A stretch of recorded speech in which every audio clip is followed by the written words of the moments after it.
महाविकास आघाड़ी में भी घमासान है। महाविकास आघाड़ी की ओर से अब तक सीटों के बंटवारे पर कोई भी ऐलान नहीं हुआ।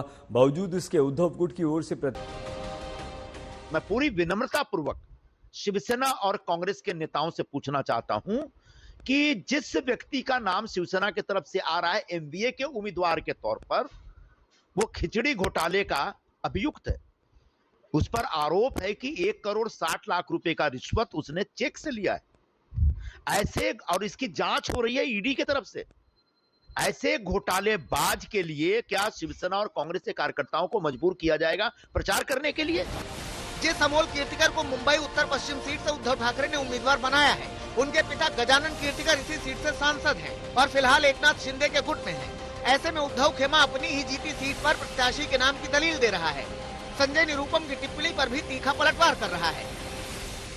संजय निरुपम जी कांग्रेस पार्टी के एक नेता हैं, एक व्यक्तिगत उन्होंने अपनी एक इच्छा जाहिर की है, कुछ चुनाव लड़ना चाहते हैं तो वो कांग्रेस पार्टी से कहें, न कि सोशल मीडिया प्लेटफॉर्म पर या खुलेआम कहें।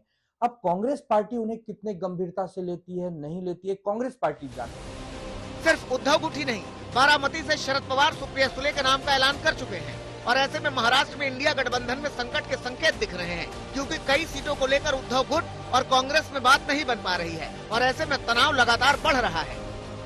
एमबीए की जो स्थिति है, जो मैंने कई बार बता दिया है कि हम लोगों की वजह वो रुकी नहीं है।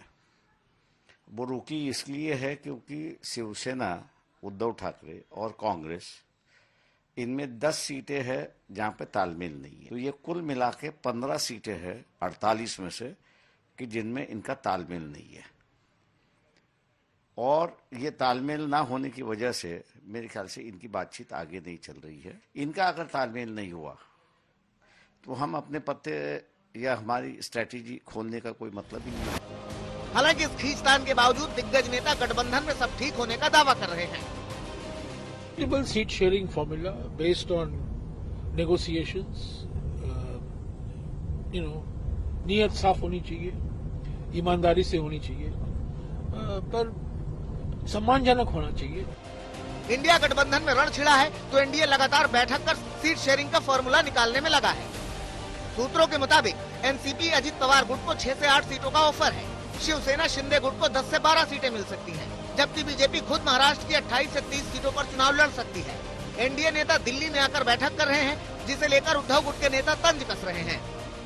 शिवसेना कभी दिल्ली में जाकर सीटों का बंटवारा, दिल्ली में जाकर कभी शिवसेना नहीं करती थी, हम लोग नहीं गए।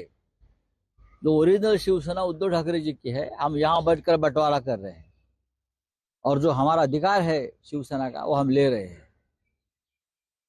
लेकिन हम कभी दिल्ली में जाकर सीटों का बंटवारा नहीं किया, जो आज ये 2 लोग कर रहे हैं। यूपी के बाद महाराष्ट्र में लोकसभा की सबसे ज्यादा 48 सीटें हैं।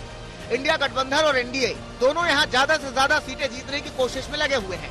लेकिन अगर सीट का बंटवारा फंसा तो इंडिया गठबंधन में शामिल दलों का संकट भी बढ़ सकता है। ऋतिक भालेकर के साथ सौरभ वक्तानिया, मुंबई, आज तक।